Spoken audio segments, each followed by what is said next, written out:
We're going to double down on our passion for history as we explore the past with courage. We strongly believe that history can be the most powerful and eye-opening source of entertainment, and our teams believe that history can help us better understand the world that we live in, as so many elements from the past still resonate with our present. Mark-Alexi Cote, 2022.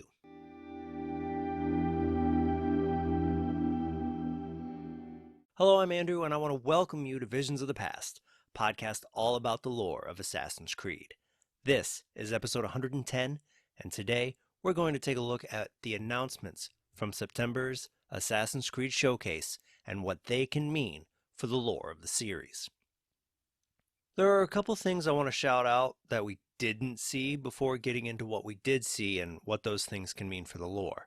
The biggest things that we didn't hear about was Tombs of the Fallen Part 2, which, by the time you're hearing this, it has been released, a crossover between Origins and Valhalla, and we also didn't hear about a remake of the first Assassin's Creed. Are these things still happening? I don't know. I don't have sources within Ubisoft, and I'll leave the reporting and all of that stuff to others who have more information than I do. So what will we be talking about today?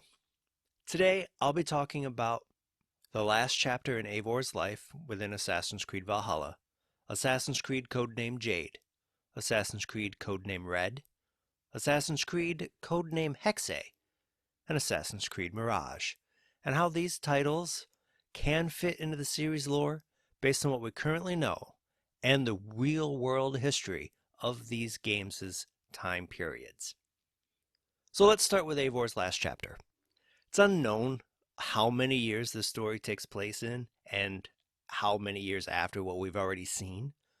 But what we do know is that it will involve Eivor continuing her story as a sage and dealing with the memories of Odin, and that this will eventually lead her to her final resting place in Vinland.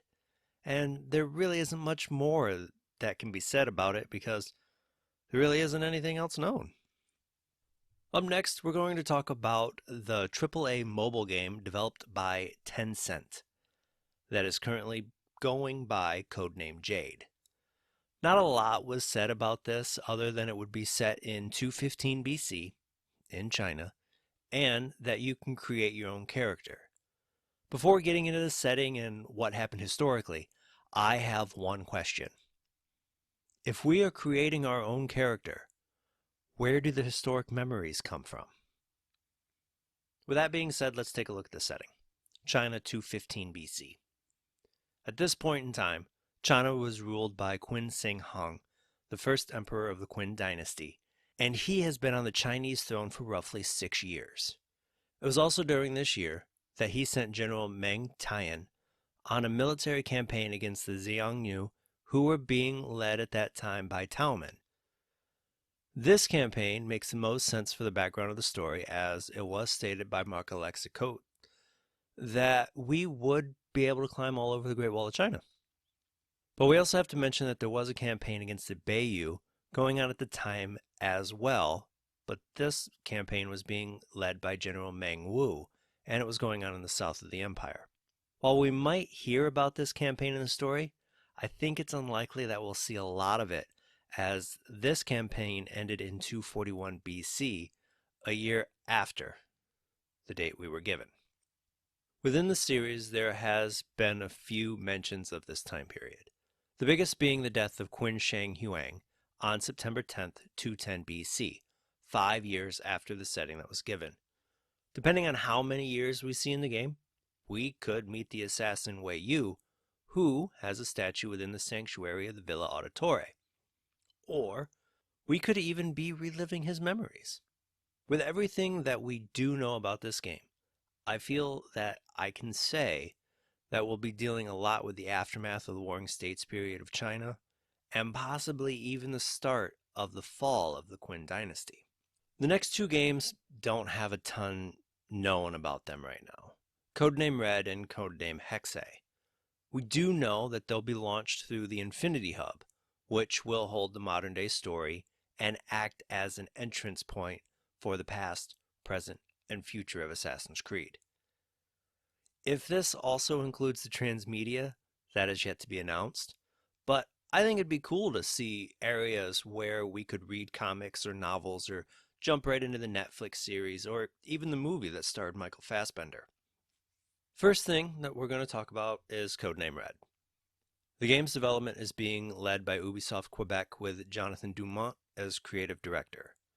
Marc-Alexis Cote did mention this game would allow players to live a shinobi fantasy and would be an RPG style game like Origins, Odyssey, and Valhalla before it.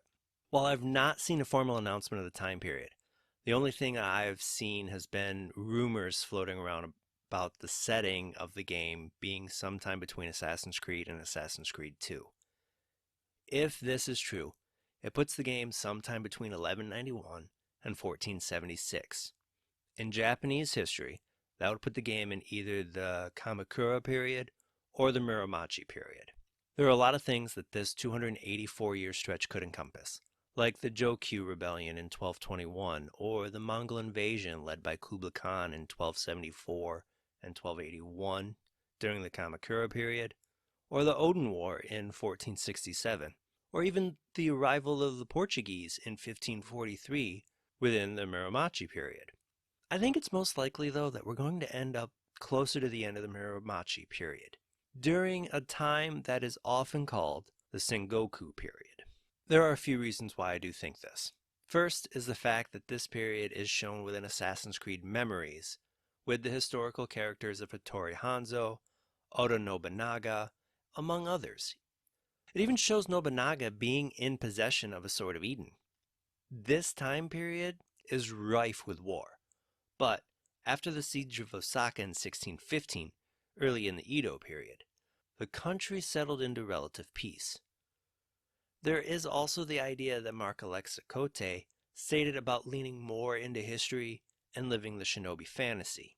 And it's during the Sengoku period where historical documents referred to stealthy soldiers as shinobi. Of course, Assassin's Creed could take liberties with the history and push a date farther back, especially with references to shinobi dating back to 4th century with the semi-legendary prince Yamamoto Takeru. Next on our list is Codename Hexay. This game's development is being led by Ubisoft Montreal, with Clint Hawking as creative director. Marc-Alexis Cote stated that this was going to be a different kind of game. What that exactly means is anyone's guess. But based on the way the assassin symbol was made, along with Hexe being German for witch, and the use of the alphabet of the Magi, it makes it seem to me that this game is going to be some kind of horror game, but that, of course, is just speculation on my part. Since I'm already speculating on the game, it does seem to me that this information, along with the rumor of a game being set within the Holy Roman Empire, means that Hexe could be set during one of that country's many witch trials. For those of you who don't know, the Holy Roman Empire wasn't really considered its own country until Otto I was crowned Roman Emperor in 962, as the title of Roman Emperor had sat with either Frankish or Italian kings before that point. And it wasn't until 1806 that the empire dissolved with the abdication of Francis II in 1806. At its height, the empire was composed of 4 kingdoms: Germany, Italy, Bohemia, and Burgundy, in what is now parts of Germany, France, Italy, Switzerland, Austria, and other European nations. As for what year we could see, it's hard to tell exactly, as witchcraft was categorized as a crime in 1532, and the last person charged with witchcraft was in 1782. Add to this range the fact that all of the trials during this time and in this country were the most extensive in the world in terms of how many trials there were and how many people were executed. If I were to try to narrow down the time, I'd probably put it to one of the 4 largest trials in German history. The Trier witch trials, that were from 1581 to 1593, the Fulda witch trial from 1603 to 1606, the Wurzburg witch trials from 1625 to 1631, and the Bamberg witch trials from 1627 to 1632. The smallest of these 4 witch trials saw 250 people executed. And last but not least, we have Assassin's Creed Mirage, the game we know the most about. But I won't get into game mechanics that have been announced, and let's be honest, at this point, they've been covered by multiple outlets over the last 3 or 4 weeks, and I won't cover what we already know about BASM, as that's a podcast in itself, which you can already listen to on this channel. But there are 2 things about BASM that have been mentioned that I do want to bring up though. One is that there are 2 modern day segments, one at the beginning and one at the end. With how Valhalla ends with him in the modern day and wanting to talk to the current mentor William Miles, it makes sense that we would be getting into the Animus to learn what his true intentions are, and then when his story is over, for us to come out and see what the modern day assassins have to say about it. The other thing I want to bring up is that in the historic setting, BASM will be accompanied by an Eastern Imperial Eagle that will have much the same abilities that Sinu, Ikaros, and Sunan had in their respective games. This eagle is named Inkandu, and much like the other birds, takes their name from a legendary figure in mythology, this time being Enkidu, the king of the Uruk and friend of Gilgamesh of Mesopotamian mythology. The rest of what we will be talking about, though, is the setting of Baghdad circa 860 and the castle of Alamut. The biggest thing about Baghdad at this time is that it was going through a period of extreme instability known as Anarchy at Samarra. While we won't see Samarra in the game, it was the capital of the Abbasid Caliphate at this time, and Baghdad would have felt the ramifications of this period, where multiple caliphs were leading the caliphate over the period of the 860s. One thing about this period that sticks out to me is the moment when Caliph al-Musta'in fled to Baghdad in 865, and the Turkish military that didn't help him installed al-Mu'taz as caliph, and then quickly laid siege to Baghdad, leading to a civil war that lasted about a year. And it led to al-Musta'in formally abdicating and al-Mu'taz being acknowledged as caliph within Baghdad. This time period also puts us about 100 years into the Islamic Golden Age, meaning that we could see numerous historic scholars of philosophy, mathematics, and science everywhere in the game, specifically within the renowned House of Wisdom. As for the Castle of Alamut, this castle was being constructed during this time and was reportedly done sometime before 879, when Falad was sent to host a council of the Hidden Ones there. There are 2 other interesting things that happened at this castle during its history, though. Historically, this castle was taken over by Hassan Isaba in 1090 and was used as the capital of the Nizari Ismaili state, and formed the Order of the Assassins as its military group. What exactly this historical event means for the lore of Assassin's Creed isn't really known at this point, but this is usually seen as the point when the Hidden Ones converted into the Brotherhood of Assassins. The other major reason that Alamut is important within the lore of Assassin's Creed is that this is the location that Altair ibn La'ahad and his family sought refuge after Abbas Sofan took control of the Lebanite Brotherhood of Assassins. Altair stayed here for roughly 20 years, and it was during this time that he learned how to make things like the hidden gun from the Apple of Eden, and he also found an Isu temple beneath the castle, and it was here that he found the 6 memory seals that he eventually used as keys to the library that he had built in Masyaf. This part is particularly interesting to me because if Alamut is being constructed during Mirage, will we see portions of this temple or the memory seals in the game? My guess is no, because from what we've been told so far is that Alamut won't be open for exploration, but that doesn't necessarily mean we won't hear about these things.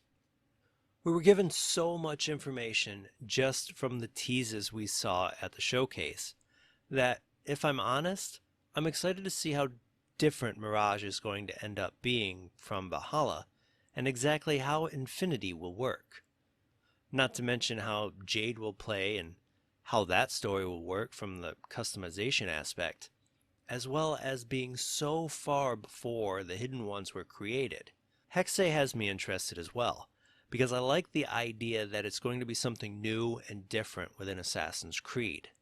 Red, though, is the one that I'm least excited for because it's already being said that it's continuing the RPG format and supposedly will be supported for as long, if not longer, than Valhalla.